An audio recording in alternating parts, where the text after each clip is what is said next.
आज मैं आपके लिए लेकर आई हूँ एनसीईआरटी साइंस क्लास 6 चैप्टर 2 जिसका नाम है भोजन के घटक। तो हमें सबसे पहले जानना है भोजन के घटक होते क्या हैं। इससे पहले जो हमारा चैप्टर था वो क्या था, भोजन क्या होता है और भोजन हमें कहाँ से प्राप्त होता है। अब हमारा क्या है, भोजन के घटक। जो हम भोजन खाते हैं, जो हम खाना खाते हैं, उसमें कौन कौन से घटक होते हैं इसके बारे में हमें यहाँ पर बताया गया है। तो सबसे पहले हम जानते हैं बात कि भोजन हमें क्या होता है। तो भोजन हमारा क्या होता है, जो हमें हमारे शरीर को ऊर्जा देता है। लेकिन हमें वो जो ऊर्जा मिलता है वो कौन कौन से फॉर्म में मिलती है, कौन कौन से घटकों के रूप में मिलती है। तो हमारा सबसे पहला ये है, इसमें यहाँ पर हमने उन खाद्य पदार्थों की सूची बनाई थी जिन्हें हम खाते हैं।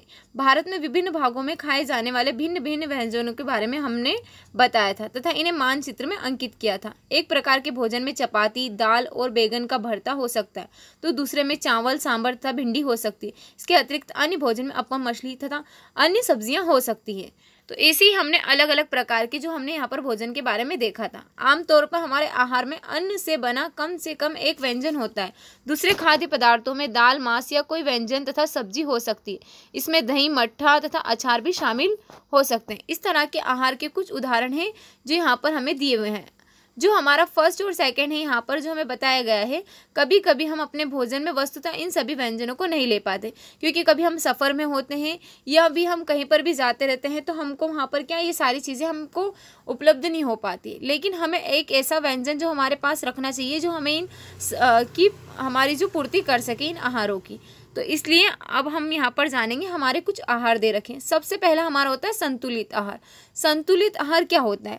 तो संतुलित आहार ऐसा भोजन होता है जिसमें हमारे शरीर की वृद्धि एवं विकास के लिए सभी आवश्यक पोषक पदार्थ, खाद्य रेशे और फल, पर्याप्त मात्रा में जो हमारा जल होता है वो होता है। तो वो सब क्या होते हैं, संतुलित आहार होते हैं।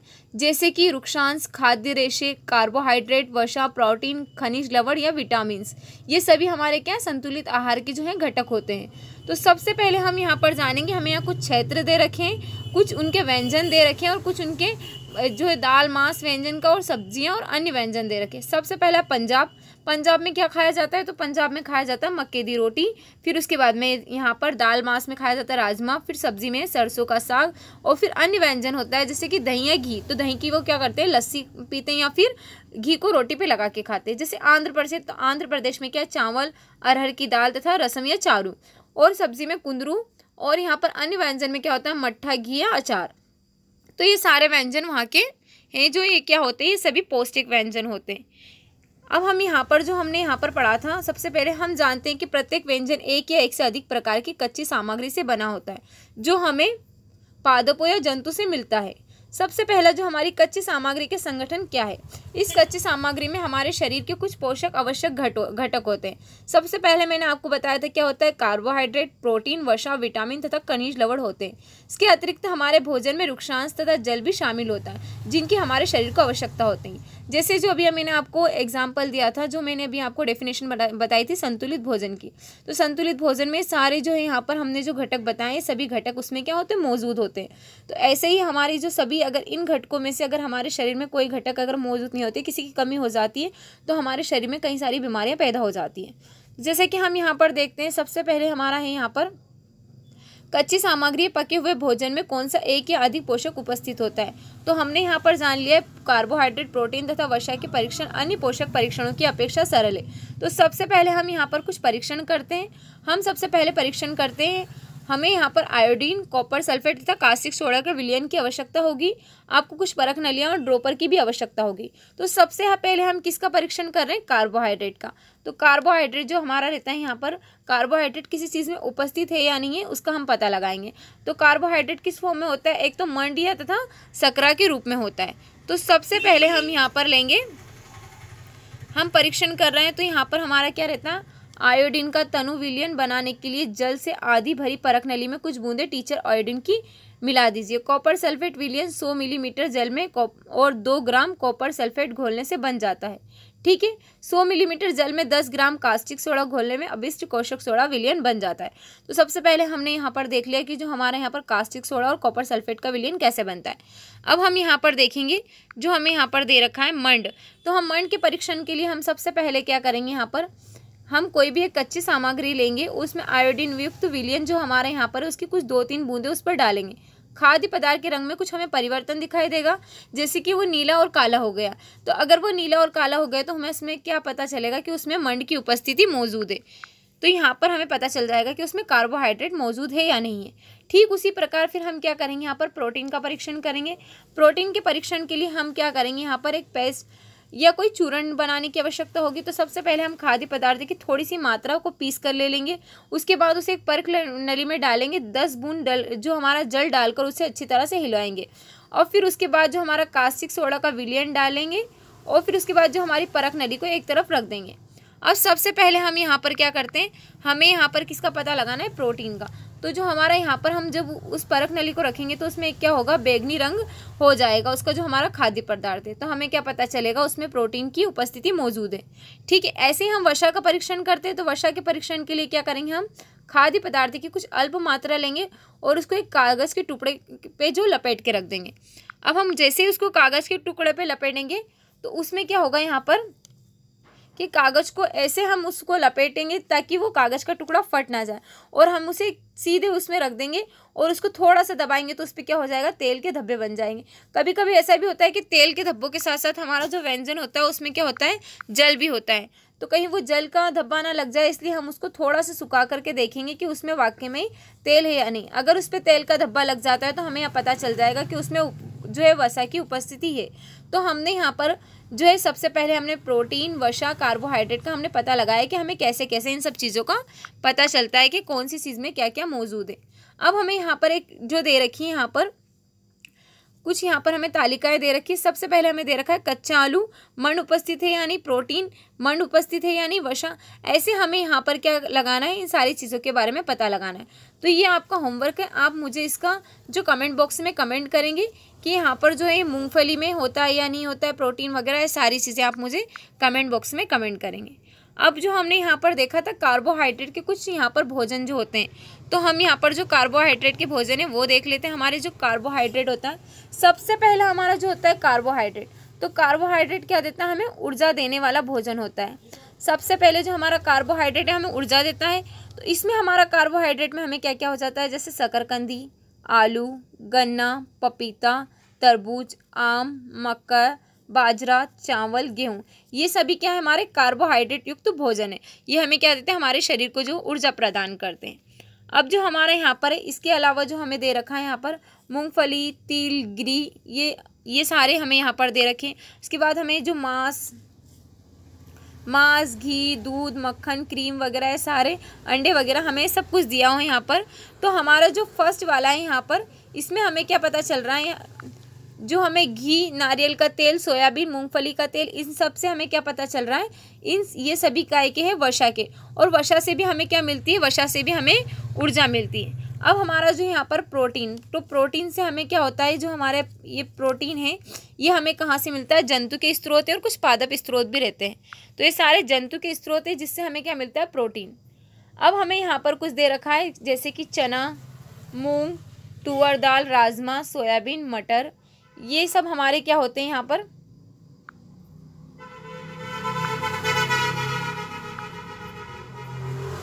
जो हमारे यहाँ पर दे रखा है सब क्या है, प्रोटीन के स्रोत है हमारे।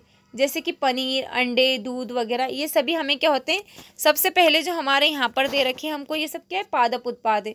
जो हमें यहाँ पर डायग्राम ए में दे रखे हैं और जो डायग्राम बी में दे रखे हैं, सब क्या है, हमारे जंतु स्रोत हैं। तो हमें यहाँ पर जैसे विटामिन ए के कुछ स्रोत दे रखे हैं, हमें यहाँ पर दूध दे रखा है, पपीता, गाजर वगैरह सब जो है हमारे विटामिन ए के स्रोत होते हैं। विटामिन बी के स्रोत जो हमारे होते हैं, जो हमारे अनाज होते हैं, जैसे गेहूँ, चावल वगैरह, ये सब क्या है, हमारे विटामिन बी के स्रोत है। अब जो विटामिन सी के स्रोत रहते हैं वो क्या रहते हैं, संतरा, अमरूद, टमाटर, मिर्च, नींबू, आंवला, ये सब हमारे क्या है, विटामिन सी के स्रोत रहते हैं। फिर हमारा विटामिन डी के रहते हैं, जैसे दूध, मक्खन वगैरह, अंडे वगैरह, ये सब हमारे मांस वगैरह, सारी चीज़ें जो है हमारे क्या है, विटामिन डी के स्रोत है। अब सबसे पहले हमें जो हमारे शरीर को प्रोटीन की आवश्यकता शरीर की वृद्धि तथा स्वास्थ्य रहने के लिए होती है। सबसे पहले मैंने आपको क्या बताया था, जो हमारा कार्बोहाइड्रेट रहता है, जो हमारा कार्बोहाइड्रेट रहता है उसकी हमें क्यों ज़रूरत होती है, क्योंकि हमारे वो शरीर को ऊर्जा प्रदान करता है। ऐसे जो वसा होती है, वसा भी हमारे शरीर को क्या करती है, ऊर्जा प्रदान करती है। और जैसे जो हमारा जो प्रोटीन रहता है प्रोटीन की जो हमें आवश्यकता रहती है काय के लिए होती है, हमारे शरीर की वृद्धि के लिए और हमें स्वस्थ रहने के लिए प्रोटीन की आवश्यकता होती है। शरीर का वर्धक भोजन है। विटामिन रोगों से हमारे शरीर की रक्षा करने में। अब हमारा जो विटामिन रहता है, हमारा विटामिन क्या करता है, शरीर की रक्षा करता है। शरीर की रक्षा करता है किससे, जो हमारे भारी, अगर हमें कोई बीमारियां वगैरह हो जाती है तो उन सब से हमारी रक्षा करता है। सबसे पहला हमारे यहाँ पर क्या आएगा, विटामिन में जैसे कि रोगों से हमारी शरीर की रक्षा करता है। विटामिन हमारी आँख, अस्थियाँ, दांत और मसूड़ों को स्वस्थ रखने में भी सहायता करते हैं। विटामिन कई प्रकार के होते हैं, जैसे विटामिन के अलग अलग नाम होते हैं। क्या क्या होते हैं, vitamin A, vitamin B, vitamin C, vitamin D, vitamin E, vitamin A के और ये विटामिन बी कॉम्प्लेक्स, ये सारे हमारे विटामिन होते हैं। यहाँ पर जैसे कि अब हमारे विटामिन के कुछ हमें यहाँ पर सिस्टम भी दे रखे हैं। ये सारे विटामिन जो होते हैं इनमें की अल्प मात्रा हो सकती है। विटामिन ए हमारी त्वचा, सबसे पहले हम यहाँ पर जानेंगे जो हमारा विटामिन ए होता है। विटामिन ए हमारा किस किस में होता है, हमने देखा था आम, पपीता, गाजर, ये सब किस में होता है, विटामिन ए में। विटामिन ए इन सभी में होता है जो हमारे फ्रूट्स वगैरह रहते हैं इनमें। अब विटामिन बी यकृत, गेहूँ, चावल वगैरह इन सब में क्या रहता है, विटामिन बी रहता है। संतरा, टमाटर, अमरूद, मिर्च, नींबू, आंवला, ये सब किस में रहता है, विटामिन सी में रहता है। जो हमारे अंडे, दूध वगैरह, पनीर वगैरह हमने सारी चीज़ देखी थी, इसमें क्या होता है, विटामिन डी रहता है। अब हमारे जो खनिज लवण है, अब हम किसकी बात करते हैं, खनिज लवण की। तो हमारे यहाँ पर जो खनिज लवण होता है, खनिज लवण हमारा क्या होता है, आयोडीन के कुछ स्रोत दे रखे हैं हमें यहाँ से, जैसे कि कुछ हमें यहाँ पर प्रोटीन की चीज़ें दे रखी हैं, हमें मक्खन वगैरह ये सारी चीज़ें, ये जो हमारे हमें विटामिन डी जैसे अंडे वगैरह इन सब से हमें क्या मिलता है, विटामिन डी।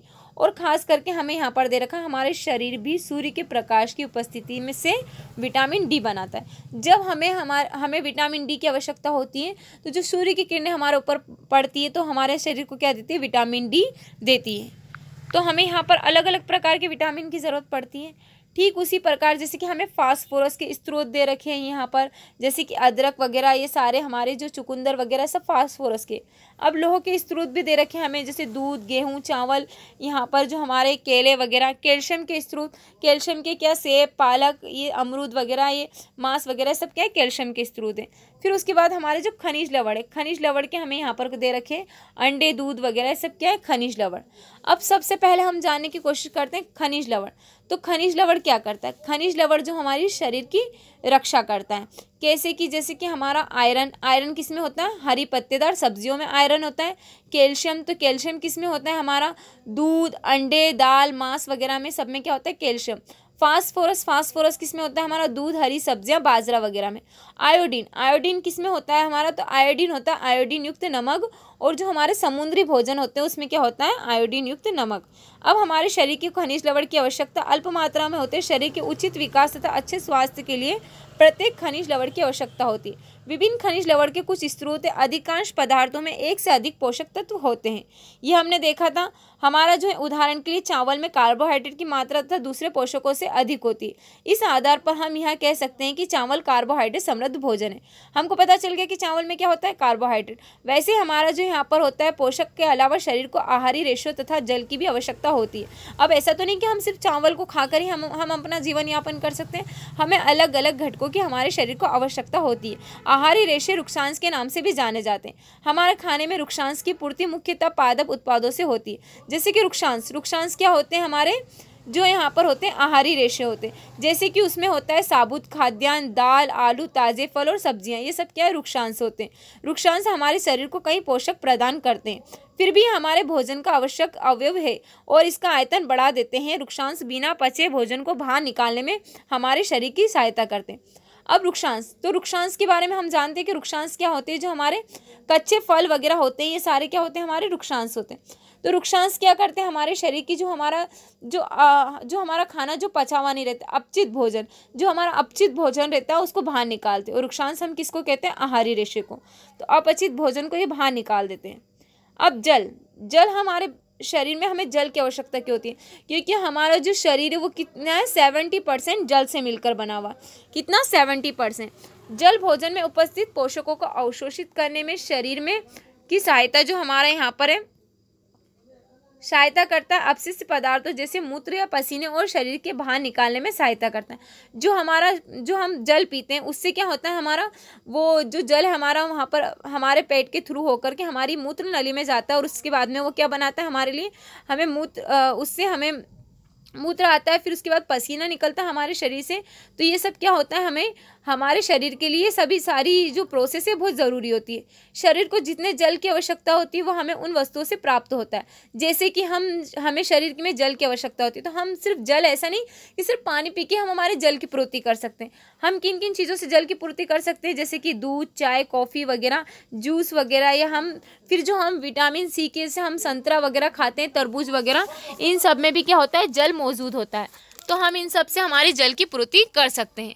अब हमारा यहाँ पर दे रखा है हमको एक टमाटर अथवा नींबू जैसा कोई फल लें। इसे छोटे छोटे टुकड़ों में काट करके हम यहाँ पर फल या सब्जी काला छिलका या मसला जाता है तो ध्यानपूर्वक हम निरीक्षण कर सकते हैं या फल या सब्जी के बारे में पता लग सकता है कि इसमें पानी की मात्रा है या नहीं। तो खाद्य पदार्थों में जल होता है, कुछ सीमा तक हमारे शरीर के लिए आवश्यक जल की पूर्ति इसी खाद्य से हो सकती है। इसके अतिरिक्त कहीं खाद्य पदार्थ हो जो पकाए उसमें डाल सकते हैं। क्या आप सोचते हैं कि प्रत्येक आयु के जो लोग हैं उनके एक ही प्रकार के आहार की आवश्यकता होती है? तो नहीं, यहाँ पर हमारे को जो है सभी उम्र के इंसानों के लिए अलग अलग आहार की हमें आवश्यकता होती है। एक सप्ताह की अवधि में आप जो भी खाते हैं उसका एक चार्ट बना लीजिए और उसको जांच करें कि प्रतिदिन जो आप भोजन कर रहे हैं वो आपके लिए कितना पोषक तत्व उपस्थित है। सबसे पहले जो हमारे दालें, मूंगफली, सोयाबीन, अंकुरित बीज, मूंग, चना, किण्वन भोजन, जो हमारे दक्षिण भारतीय भोजन जैसे कि इडली, आटे का मिश्रण, मिस्सी रोटी, थेपला, अनाज, दालों, केला, जो पालक, जो सत्तू, गुड़ उपलब्ध सब्जियां तथा इसी प्रकार के अन्य भोजन कई पोषक उपलब्ध कराते हैं। तो ये सारे हमारे क्या है, पोषक तत्व हमको उपलब्ध कराते हैं। अब देखो, मैंने आपको पहले ही बता दिया था जो हमारे संतुलित आहार की जो डेफिनेशन थी। संतुलित आहार तो क्या होता है, ऐसा भोजन जो हमारे शरीर की वृद्धि एवं विकास के लिए सभी आवश्यक पोषक तत्व जो हमें प्रदान करता है, जैसे खाद्य, रेशे, जल, जो हमारी पोषक पदार्थ इसमें होते हैं, तो वो सब क्या होता है, संतुलित आहार होता है। पोषक तत्व नष्ट न हो, क्या आप जानते हैं कि पकते। अब हमारे पोषक तत्व अगर नष्ट हो जाए तो हमें उनको कैसे बचा सकते हैं हम हमारे पोषक तत्व को नष्ट होने से? तो सबसे पहले हमारा क्या है, यहाँ पर भोजन को अधिक जल में नहीं पकाना चाहिए हमको। अगर जब हम भोजन को अधिक जल में पकाते हैं तो उसमें से क्या होता है, हमारे यहाँ पर उसके जो रहते हैं यहाँ पर से जो घटक हैं हमारे पोषक तत्व वो बाहर निकल जाते हैं। या फिर हम भोजन का जो अत्यधिक तापमान पर पकाते हैं तो उससे भी हमारा जो भोजन को हम अत्यधिक तापमान पर पकाने से भी उसके पोषक तत्व खत्म हो जाते हैं। भोजन का जो हमारे यहाँ पर सब्जियों एवं फलों के जो मोटे छिलके होते हैं, अगर हम उनको उतार करके अच्छे से हम उनको धोते हैं तो उनके भी पोषक तत्व खत्म हो जाते हैं। एक दाल चावल को बार बार धोने से भी क्या होता है, उनमें उपस्थित जो विटामिन, लवण वगैरह जो रहते हैं सभी वो नष्ट हो जाते हैं। हम सभी पकाने के जो भोजन का स्वाद बढ़ता है, पचाने में आसानी होती है, इसके साथ साथ पकाने में कुछ पोषक तत्व की हानि भी हो जाती है। जैसे कि हम अगर खाने को अच्छा पकाते हैं तो हमें उसमें बहुत ज़्यादा स्वादिष्ट भी बन जाता है, लेकिन उससे क्या होता है, हमारे पोषक तत्व नष्ट हो जाते हैं। पकाने में विटामिन सी आसानी से गर्मी से नष्ट हो जाता है। यहाँ पर तो हमें यहाँ पर सब कुछ बता रखा है कि कौन सी प्रोसेस से क्या क्या होता है। अब हम यहाँ पर देखते हैं, वसायुक्त खाना ही सर्वोत्तम भोजन है। एक कटोरी कार्बोहाइड्रेट युक्त भोजन की अपेक्षा एक कटोरी वसायुक्त भोजन अधिक ऊर्जा देगा। जैसे कि हम यहाँ पर देखते हैं, अतः उसने तली हुई चीज़ें जैसे समोसा, पूरी, मलाई, रबड़ी, पेड़ा आदि प्रचुर मात्रा में जो क्या होता है, वसायुक्त भोजन ही खाया और इसके अलावा कुछ नहीं खाया। तो क्या हम ये सोच सकते हैं कि हम यहाँ पर हमारे शरीर को पूरी तरीके से पोषक तत्व मिला है? नहीं, ये हमारे लिए बहुत ही हानिकारक हो सकता है। हमारे भोजन में वसा की मात्रा अत्यधिक मोटापे का कारण बन जाती है।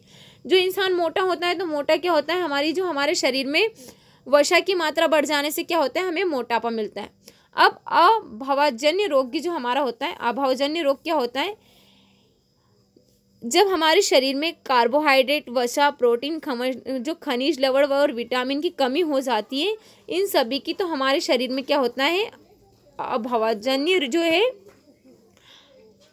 ये रोग हमको हमारे शरीर में पैदा हो जाता है। यदि कोई व्यक्ति अपने भोजन में पर्याप्त प्रोटीन नहीं ले रहा है तो उसे कुछ रोग हो सकते हैं, जैसे वृद्धि का अवरुद्ध होना, चेहरे पर सूजन, बालों के रंग का काला हो जाना।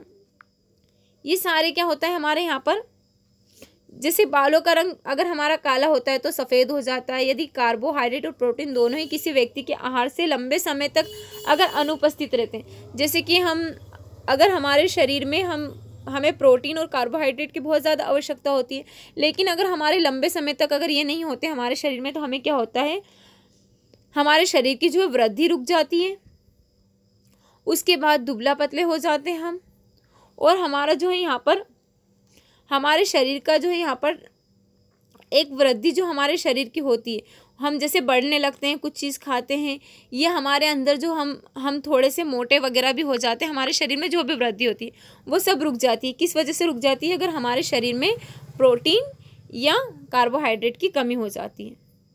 अब हमारे यहाँ पर दे रखा है विटामिन और खनिज लवणों के अभाव के कारण होने वाले रोग। हमें यहाँ पर कुछ रोग दे रखे हैं। सबसे पहले दे रखा है विटामिन ए। विटामिन ए से क्या होता है? क्षीणता या दृष्टिहीनता। दृष्टिहीनता क्या होता है? हमारी दृष्टि कमजोर होना, अंधेरा, रात में कम दिखाई देना, या रात में क्या दिन में भी कम दिखाई देना, कभी कभी पूरी तरीके से दिखाई देना बंद हो जाता है। विटामिन ए की कमी कई तरीके से हो सकती है। तो विटामिन ए की जैसे कि विटामिन के अभी हमने कुछ यहाँ पर पोषक तत्व देखे थे कि हमें विटामिन किन किन तत्वों से हमें ये जो हमें विटामिन ए मिलता है। तो अगर विटामिन ए की अगर हमारे शरीर में कमियां हो जाती है तो हम ये सारे रोगों के शिकार हो सकते हैं। अब हमारा विटामिन B1, इससे क्या होता है? बेरी ये बेरी होता है। तो इसमें क्या होता है? हमारी जो दुर्लभ पेशियां और काम करने की ऊर्जा है वो क्या हो जाती है? कम हो जाती है। विटामिन सी, स्कर्वी, जो हमारे मसूड़े से खून निकलना, घाव भरने में अधिक समय का लगना, ये सारे क्या हमारे विटामिन सी के जो हमारे यहाँ पर रोग है, विटामिन सी से हमें ये सारे रोग हो सकते हैं। इसमें हमारे यहाँ पर है विटामिन डी। विटामिन डी से क्या होता है? रैकेटस, अस्थियों का मुलायम होकर के मुड़ जाना। कैल्शियम क्या करता है? अस्थियों और दंत क्षय, कमजोर अस्थियां और जो हमारी जो अस्थियां हैं, जो हमारी हड्डियां, उनको कमजोर बनाते हैं। जो हमारे दांत रहते हैं वो भी कमजोर हो जाते हैं। आयोडीन क्या करता है? घेंगा या गाइटर, गर्दन की जो हमारी ग्रंथि है वो क्या हो जाती है? इससे फूल जाती। और बच्चों में मानसिक विकलांगता आ जाती है। जैसे जो बच्चे रहते हैं छोटे, उनमें क्या होती है? उनकी मानसिकता जो है उसमें विकलांगता आ जाती है। अब लोह, जो हमारा लोह होता है, अरक्तता, ये क्या होता है? कमजोरी हो जाती है इंसान के अंदर अरक्तता से। इसमें अब हमें यहाँ पर कुछ शब्द दे रखे हैं। अभी हमने देखा था संतुलित आहार। संतुलित आहार ऐसा आहार जो जिसमें क्या होता है? सारे तत्व मौजूद होते हैं। कौन कौन से? खाद्य, रेशे, पोषक पदार्थ और जल, ये सभी क्या होता है? हमारा संतुलित आहार। अभी हमने देखा था बेरी जो हमारा होता है विटामिन B1 से होता है, जिसमें दुर्बल पेशियां और जो हमारा ऊर्जा की कमी होती है। कार्बोहाइड्रेट वो होता है जो हमारे शरीर को ऊर्जा देता है। ऊर्जा मैंने भी बताई थी आपको कि हमारे शरीर को चलने फिरने के लिए, हमारे शरीर में वृद्धि के लिए जिस चीज़ की आवश्यकता होती है वो क्या होती है? ऊर्जा। वसा भी क्या होती है? वसा भी हमारे शरीर को क्या देती है? ऊर्जा देने का कार्य करती है वसा भी। अब उसके बाद जो हमारे यहाँ पर है खनिज लवण। अब हमारे जो खनिज लवण है, खनिज लवण हमारी क्या करते हैं? हमारी जो बीमारियों से रक्षा करते हैं। पोषक आहार, जो हमारे शरीर में अच्छा आहार लेते हैं हम उसको पोषक बोलते हैं। प्रोटीन अभी हमने देखा था जो हमारे शरीर की वृद्धि करते हैं वो सब क्या होते हैं? प्रोटीन होते हैं। रुक्षांश या खाद्य रेशे वो होते हैं जो हमारे शरीर में क्या करते हैं? अपचित भोजन को बाहर निकालते हैं। जो हमारा पचता नहीं है उसको बाहर निकाल देते हैं। ऐसे ही हमारा स्क्रवी होता है, मंड होता है। मंड जो अभी हमने देखा था हमारे कार्बोहाइड्रेट में होता है। और विटामिन्स की हमारे शरीर को बहुत आवश्यकता होती है। हमने जाना था अभी vitamin A, vitamin B, vitamin C, vitamin D, vitamin K, vitamin A, ये सारे हमारे विटामिन सी जिनके हमें हमारे शरीर को बहुत ज़्यादा आवश्यकता होती है। अब हमने यहाँ पर कुछ सारांश देखा है। हमारे भोजन के मुख्य पोषक तत्व के नाम है जो कार्बोहाइड्रेट, प्रोटीन, वसा तथा खनिज लवण। इसके अतिरिक्त भोजन में आहारी रेशे तथा जल भी होता है। कार्बोहाइड्रेट तथा वसा हमारे शरीर को मुख्य रूप से ऊर्जा प्रदान करते हैं। प्रोटीन तथा खनिज लवण की आवश्यकता हमारे शरीर में वृद्धि तथा अनुरक्षण के लिए आवश्यक होती है। विटामिन हमारे शरीर को रोगों से रक्षा करने में सहायता देता है। संतुलित आहार में हमारे शरीर के लिए आवश्यक सभी पोषक तत्व, पर्याप्त रुक्षांश और जल उचित मात्रा में उपस्थित रहते हैं। हमारे आहार में लंबी अवधि तक एक अथवा एक से अधिक पोषक तत्व की न्यूनता से विशिष्ट रोग हो सकते हैं या विकार उत्पन्न हो सकते हैं। ये हमारा इसका सारांश है। हमारे भोजन के कुछ मुख्य पोषक तत्व हैं जिनके हमें नाम पता है। अभी हमने यहाँ पर देखे थे, जैसे हमारा हमारा जो फर्स्ट वाला क्वेश्चन है इसमें जैसे कि कार्बोहाइड्रेट, प्रोटीन वगैरह ये सारे हमारे मुख्य पोषक तत्व है जो हमारे शरीर को जिनकी आवश्यकता होती है। पोषक जो मुख्य रूप से हमारे शरीर को ऊर्जा देते हैं, तो हमारे शरीर को ऊर्जा कौन कौन देते हैं अभी हमने यहाँ पर देखा था। जैसे कि हमारा कार्बोहाइड्रेट है जो हमको ऊर्जा देता है, हमारा जो यहाँ पर है वसा है जो हमारे शरीर को ऊर्जा देती है। पोषक जो हमारे शरीर में वृद्धि और अनुसरण के लिए आवश्यक होता है, तो वो कौन सा होता है, वो हमारा होता है प्रोटीन। ये सभी हमारे शरीर को क्या करता है, वृद्धि या अनुरक्षण के लिए आवश्यक होता है। वह विटामिन जो हमारी दृष्टि के लिए आवश्यकता होता है, जो हमारी दृष्टि के लिए आवश्यक होता है अभी हमने यहाँ पर देखा था, तो कौन सा होता है, वो हमारी दृष्टि के लिए विटामिन ए। वह खनिज जो हमारी अस्थियों के लिए आवश्यक होता है, अभी हमने यहाँ पर देखा था कि जो खनिज हमारी अस्थियों के लिए आवश्यक होता है तो वो क्या होता है, हमारा विटामिन डी, जो हमारे दांतों के लिए और हमारी अस्थियों के लिए बहुत ही आवश्यक होता है। 2 ऐसे खाद्य पदार्थों के नाम लिखे जिनमें पोषक प्रचुर मात्रा में उपलब्ध होता है। तो हमारे यहाँ पर जो होता है पोषक जो हमारा प्रचुर मात्रा में होता है, हमें फर्स्ट दे रखा है वसा, सेकंड दे रखा मंड, थर्ड दे रखा आहारी रेशे और फोर्थ दे रखा हमारा प्रोटीन। तो हमें इसमें से बताना है किसमें पोषक प्रचुर मात्रा में उपलब्ध होता है। अब फिर हमारा इनमें से सही कथन पर अंकित कीजिए। अब हमें यहाँ पर दे रखा है केवल चावल खाने से जो हमारा यहाँ पर है, केवल चावल खाने से हमारे शरीर में जो है पोषक आवश्यकता को पूरा कर सकते हैं, तो ये क्या है, रोंग है। हम सिर्फ चावल खा के हमारे शरीर को पोषक तत्व नहीं दे सकते। संतुलित आहार खाकर जो हमारा अभावजन्य रोगों की रोकथाम हो सकती है। शरीर के लिए कुछ संतुलित आहार में नाना प्रकार के खाद्य पदार्थ होते हैं। शरीर को सभी पोषक तत्व उपलब्ध कराने के लिए केवल मांस पर्याप्त है। और हमारा जो यहाँ पर दे रखा रिक्त स्थान विटामिन डी के अभाव से होता है कि कमी से बेरी नामक रोग होता है। ये जो हमारे क्वेश्चन है यहाँ पर खा, गा और घा, इनके आंसर आप मुझे कमेंट बॉक्स में कमेंट करेंगे। एक क्वेश्चन का आंसर मैंने आपको दे दिया है, बाकी के 3 के आंसर आप मुझे कमेंट बॉक्स में कमेंट करेंगे। अब मैं आपको रिक्त स्थान बता दे रही हूँ। विटामिन डी के अभाव से होता है, तो विटामिन डी के अभाव से हमको क्या क्या होता है, हमारी जो अस्थियाँ और दांत वगैरह, जैसे कि हमारी कैल्शियम की कमी हो जाती है तो उससे हमारी अस्थियाँ और दांत कमज़ोर हो जाते हैं। अब हमारा कि बेरी नामक रोग होता है, तो किससे होता है, हमारा बेरी नामक रोग हमारे यहाँ पर हमने देखा था विटामिन B1 से हमारा बेरी नामक रोग होता है।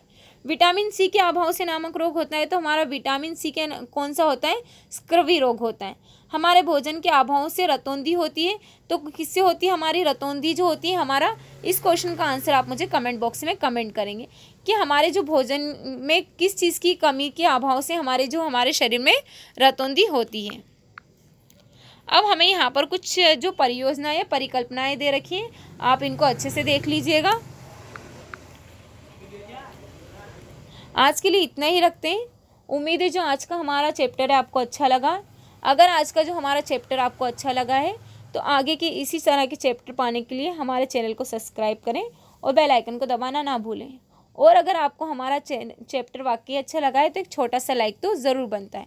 Okay, thank you so much.